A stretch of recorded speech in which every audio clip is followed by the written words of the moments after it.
صباح الجمال، صباح الهنا، صباح السعادة على أحلى متابعين في الدنيا. صباحكم عطر بذكر الله.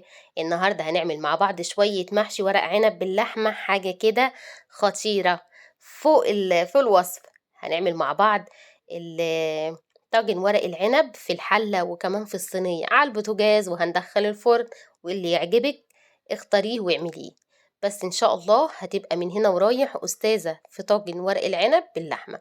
واللحمة عندي دايبة دوب، دي بقى الصينية اللي كانت في الفرن، وكمان مع شوية ملوخية خضرة كده يا سيدي. تعالوا نسمي الله ونصلي على رسول الله عليه الصلاة والسلام وندخل على المطبخ بقلب جامد. تمام، معايا بقى كده الخضرة بتاعتي وكمان البصل، وجبت اللحمة بتاعتي وجبت الطماطم عشان ننجز وقتنا بسرعة بسرعة. تعالوا نسمي الله ونصلي على رسول الله عليه الصلاة والسلام وبسرعة نشوف. قطعنا كده مع بعض البصلة، وبعد كده هننقي مع بعض الخضرة المشكلة بتاعتنا، بقدونس، كزبرة، شبت. بنقيها بالشكل ده وكمان بنقطعها. فيها بقى أي حاجة مش مستحبة صفرة بنرميها ونظبطها في طبق كده عشان لما نقف على الحوض نغسل الخضار نغسله كله مرة واحدة. لمينا بقى كده قشر البصل وكمان قشر الحاجات اللي طلعت من الخضرة. وده بقى عندي ورق العنب. ورق العنب لما تجيبيه هاتي الورقة الناعمة شوية، ما تكونش خشنة وما تكونش خضرة قوي ولا تكون صفرة قوي، تكون اللي هو الخضار بصفار الجميل اللون اللي انتوا شفتوه ده. تمام، انا بمسكه طبعا بقطعه بالشكل اللي انتوا شفتوه عشان كمان لما اجي اسلقه يبقى سهل معايا والفه بسرعه بسرعه. قطعت كده عندي في الكبه البصل وكمان الفلفل، وقطعت كمان الطماطم وضربت الطماطم في الخلاط، وكمان قطعت كده فرمت البصله مع الفلفل عشان نعمل تسبيكة المحشي. تعالوا بقى لطرنشات الطماطم وكمان البصل، وكمان قرنين كده من الفلفل هقطعهم بالشكل ده، هقول لكم هنعمل بيهم ايه. هنركنهم دلوقتي ونيجي على البوتاجاز بسرعة بسرعة نسمي الله. ونجيب حلة بقى حاطة فيها مية اهي لسلق ورق العنب، وكمان صينية هنعمل فيها اللحمة، وكمان حلة هنعمل فيها تسبيكة المحشي ورق العنب. هنسمي الله كده وننزل بكمية حلوة كده من الزيت، وبعدين هنسخنهم ونجيب قطعة من اللية اللي انتوا شايفينها دي. موجودة عندك لية اللي هي لية الخروف تمام، ما عندكيش يبقى قطع دهنة اللي هي اسمها دوش من عند الجزار موجود تمام برضه. مش موجود استخدمي زيت، انا بحب المحشي بالزيت مش بالسمنة. تمام، هخلي كده عندي الدهنة في الزيت تسيح شوية كده، وبعد كده هسمي الله وانزل بكمية البصلة المفرومة مع الفلفل السبايسي اللي احنا فرمناهم مع بعض، وهنديلهم بقى تقليبة. أنا بدبل عندي كده البصلة مش بحمرها. تعالوا بقى للصينية دي، ولعت عليها البوتاجاز، وكمان هنبتدي نسمي الله كده وننزل بمعلقتين 3 من السمنة. أيوة كده، ويسخنوا برضو معانا، وهقول لكم بقى نعمل ايه. هجيب عندي شرايح اللحمة دي، بصراحة شرايح اللحمة دي أنا كنت جايباها بوفتيك، ما كانش في دماغي خالص إن أنا هعملها لورق العنب، بس لما طلب مني يعني في البيت طلبوا مني ورق العنب، فقلت خلاص هستخدم بقى شرايح البفتيك دي، هتنفع وهتبقى زي الفل وهتبقى زبدة كده معايا. أول حاجة تسخني السمنة كويس جدا، وبعد كده تنزلي بشرايح اللحمة وتديلها صدمة بالشكل ده عشان ما تبكش ميتها. وندي تقليبة برضو للبصلة تدبل معايا، وهننزل بكيس من الصلصة أو معلقتين من الصلصة. بس الأول هنبتدي نقلب كده القطع اللحمة اللي معانا. وجبت برضو على العين اللي جنبي برضو حلة وحطيت فيها سمنة وحطيت فيها شرايح من اللحم. لو عندك نص كيلو من اللحمة يمشي مع طبعا حسب عدد الأسرة بتاعتك، ما بحطش حتة على حتة. تمام، وهندي تقليبة بقى كده للبصلة بتاعتنا، هنزل بقى كده بمعلقتين من الصلصة ونديلهم تقليبة، وبعد كده هنسمي الله وننزل بشفشق الطماطم اللي احنا ضربناها مع بعض. ايوه كده، وندي تقليبة.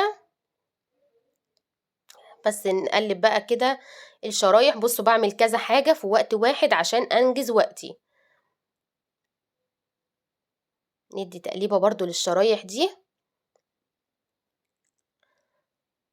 وبعد كده أضبّط بقى التسبيكة بتاعتي، ملح وكمون وكزبرة وفلفل أسود و7 بهارات، من كل حاجة معلقة صغيّرة كده تكون مليانة، وبابريكا، وهندّي تقليبة وهنغطّي بقى. هانقل بقى التسبيكة على عين تانية. عندكم الحلة الصغيّرة أهو هناك خالص برضه باعمل فيها شرايح لحمة، عشان أخلّص بسرعة.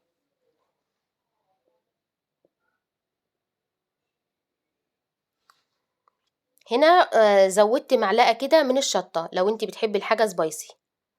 جِبت بقى المَيّة اللي هاسلُق فيها ورق العنب، وكمان بابتدي أبهّر شرايح اللحمة عندي.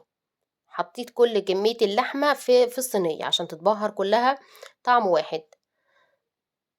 حبّهان كام عود من القرنفل بيدّي طعم حلو أوي، أوي للحمة، وكمان كمون وكزبرة، وزوّدي شوية في الفلفل الأسود، وبرضه هازوّد حبّة ملح.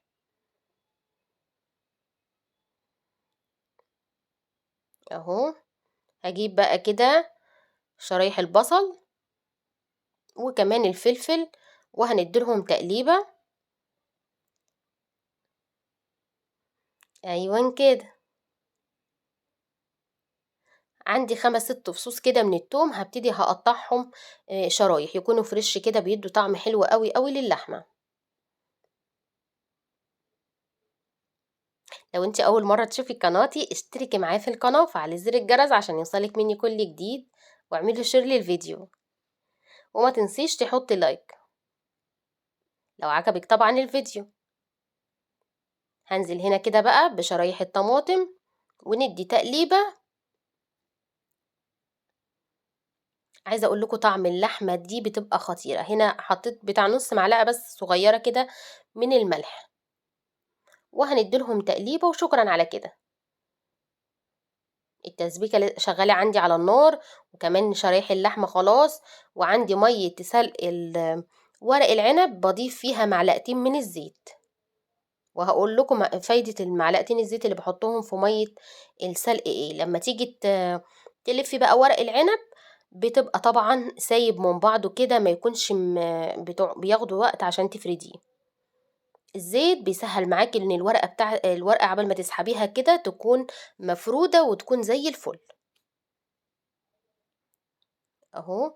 هنبتدي ندّي بس لشرايح اللحمة كده تقليبة، خدت من البهارات وكل حاجة. خلاص كده أنا هاطفي عليها بقى النار.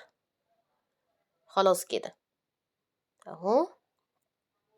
هندّي كام تقليبة كده، وجِبت صينية بقى عشان نطلّع فيها ورق العنب. ورق العنب ما بياخدش بتاع دقيقة في السلق بتاعه. أهو. إيدِك على طول بس تقلّبي عشان الورق يبقى كلّه سِوَى واحد. وطبعًا عندي ورق العنب لازمًا بتغسليه من قبل ما بتسلقيه. أنا غاسلاه أهو مطلّعاه على مصفى، وأنا باغسل بقى الخضار زي ما شُفنا. أول ما تبتدي بالحاجات زي البصل والطماطم والخضرة، بحيث إن لمّا تيجي تغسليهم برضه كلّهم مرّة واحدة، وعلى طول تفرمي اللي عايز يتفرم زي الطماطم زي البصلة، وتبتدي تسمّي الله وتشتغلي على طول. عندي التسبيكة بتاعتي اتسبّكت وبقت زي الفل. عرفت منين؟ الإيدام بتاعها بيطلع كده على الوش، اللي هو السمنة أو الزيت اللي أنا حاطاه. طبعًا أنا مستخدمة زيت، وكنت مقطّعة هنا بقى الخضرة بتاعتي عبارة عن 2 كزبرة و2 شبت و1 بقدونس. هانزل بالخضرة بتاعتي ومباشرةً على طول أكون عندي الرز جاهز. ده معايا كيلو رز، أكون برضه غاسلاه ومصفياه، وهانزل بيه كده. هندّي له تقليبة ونطفي، ويبقى عندنا التسبيكة تحفة، والله العظيم ريحتها هتجيب لآخر الشارع، وغير طعمها الجميل جدًا. تعالوا بقى أهو. أول ما بتفردي كده الورقة بتتفرد، يعني ممكن لو عندِك عيل صغير والّا حاجة طفل صغير يقدر معاكِ يساعدِك إن هو يفرد لِك الورق. أنا باخلّي بصراحة ولادي يقعدوا جنبي كده يفردوا لي الورق بالشكل اللي أنتم شايفينه ده. سهلة جدًا وما يتقطّعش معاهم. وطبعًا قطّعنا العيدان بتاعة ورق العنب عشان ألِف بسرعة، بسرعة. بصراحة أنا كنت مستعجلة جدًا. أهو عندي بقى اللحمة ما شاء الله، أنا قسمتها كده في صينية، وقسمتها كمان في حلة، شرايح اللحمة. لو أنتِ عندِك قطعة لحمة وعايزة تقطعيها أنتِ شرايح وتستخدميها برضه، ما فيش أي مشكلة خالص، واللحمة هتستوي وهتبقى دايبة دوب، لإن طبعًا دي شرايح رقيقة جدًا، جدًا زي ما قُلت لكم بتاعة بوفتيك. تعالوا بقى نلف ورق العنب، أنا باحط الرز على الجنب اللي هو الخشن ده، عشان لمّا آجي ألِف بالشكل اللي أنتم شايفينه، يكون على الجنب الناعم. طبعًا باحط كمية الرز المناسبة ليّا، في ناس بتحبه رفيّع، في ناس بتحبه وسط، في ناس بتحبه تخين، براحتك. باحط كمية مناسبة كده أهو، أنا باحب الحاجة وسط، لا رفيّعة أوي ولا تخينة أوي، وهابتدي ألِف بالشكل ده، يطلع معاكِ ما شاء الله لا قوة إلا بالله، عمره ما يتفك ولا أي حاجة خالص. وزي ما شُفنا هنعمل صينية ندخّلها الفرن، وكمان الحلة هنسويها على راس البوتاجاز من فوق. عشان اللي بيحب كده الاتنين طعم واحد والاتنين زي الفل. أهو بناخد من الجنب ده ومن الجنب ده وتقفّلي أي حاجة تقابلِك بتروحي مقفّلاها لجوّه، وبقى معاكِ ورق العنب ما شاء الله. حبّة كده من الرز ونبتدي نقفّل كده من فوق ومن الجناب، وأنتِ بتقفّلي بتضغطي شوية. أهو عملت معاكم كام صباع، والفيديو بصراحة شارح نَفْسه، طبعًا لكل بناتنا وحبايبنا الحلوين الصغيّرين اللي لسه بيدخلوا المطبخ. أهو من الجنب ونبتدي نقفّل كده. بقى معايا معلقتين الزيت اللي إحنا حطيناهم للسلق، ما شاء الله بيسهّلوا معايا فرد الورق بسرعة، بسرعة، وما بياخدش معايا حاجة. ودي بقى فكرة كمان لو أنتِ برضه مستعجلة تقدري تفردي ورق كتير كده في صينية، ورق على رخامة، وتبتدي تحطّي عليه الرز وبعد كده تقفّلي، هتبُصّي تلاقيكِ عملتِ ما شاء الله كمية ورق العنب بسرعة جدًا، جدًا، بسرعة الصاروخ زي ما بيقولوا. أهو بُصّوا في ثانية. أنا بصراحة أغلبية الوقت في الكرنب أو في ورق العنب باعمل كده، بقى معايا ما شاء الله لا قوة إلا بالله المحشي بالشكل ده. هنجيب بقى الصينية هارصه طولي زي ما أنتم شايفين كده. أيوًا كده. أضبّط لكم بس الكاميرا عشان تشوفوا كويس. أهو، هارُص بقى كل الصينية بالشكل ده، بقت معايا ما شاء لا قوة إلا بالله بالشكل ده. طبعًا أنا عندي شوربة بتاعة لحمة مضبّطاها ومضبّطة الملح بتاعها وزي الفل. هاجيب بقى كده شوربة، هاضيف عليها بقى معلقتين من دبس الرمان، طبعًا دي اختياري بس هتودّي لِك طعم الورق العنب في حتّة تانية خالص. هازوّد كمان كُبشة كده، أنا عايزة الشوربة تبقى قبل الصَف الأخير، يعني ما تبقاش أنتِ مغرّقة المحشي بتاعِك لفوق بالشوربة، لأ يبقى في صَف من فوق كده ما عليهوش شوربة، بس أنتِ شايفة الشوربة بعينيكِ من تحت. هاجيب هنا بقى كده الورق الخشن اللي أنا مش باحب إن أنا ألِفّه، في لقيت كام ورقة خشنين كده، فهاحطّهم كده من فوق بعد شرايح الليمون، وهابتدي بقى أجيب ورقة زبدة كده أهو مضبّطاها على قد الصينية، وهاجيب كمان ورقتين من الفويل، وهاقفّل بقى الصينية بتاعتي كويس جدًا، جدًا، هادخّلها على درجة حرارة 200. الأول بتحطّيها على سطح البوتاجاز يعني في أرضية الفرن بتاعِك، وبتسيبيها لمدة تِلت ساعة، ربع ساعة، وبعد كده بتشيليها بقى على الشبكة فوق، بتاخد 40 دقيقة بالضبط تخرّجيها، يعني 40 دقيقة لغاية ما من ساعة ما بتدخّليها الفرن لحد ما بتطلّعيها. تعالوا بقى للحلة الصغيّرة، جِبت شرايح ليمون برضه ونفس النظام، هاضيف معلقتين من دبس الرمان على الشوربة طبعًا مضبّطين الملح بتاعها والكمون والكزبرة وكل حاجة، وهنبتدي نفس الشكل، باسيب صَف كده من فوق تبقى الشوربة مش مغرّقة عندي المحشي للآخر، وهاغطّيها بقى بالحتت الصغيّرة اللي اتبقِت كده، وهاحطّها بقى أغطّيها وهاحطّها على البوتاجاز.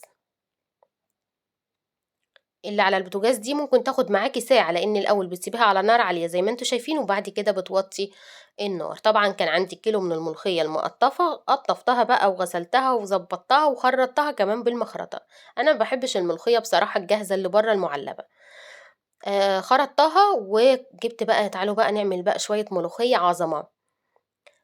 حطي كمية الشوربة على حسب ما انتِ حابة والكمية اللي معاكِ، بعد كده ضفت معلقة من التوم المفروم الني في الشوربة، وكمان نُص معلقة من الكزبرة الناشفة، وتدّي تقليبة، وطبعًا بتبقى مضبّطة الشوربة بتاعتِك، الملح بتاعها وكل حاجة، وبعد ما تغلي تسيبيها تغلي شوية كده مع التوم والكزبرة، وبعد كده تسمّي الله وتنزلي كده بالملوخية، وتدّي تقليبة بالمضرب كده عشان ما يبقاش فيها أي تكتلات ولا أي حاجة.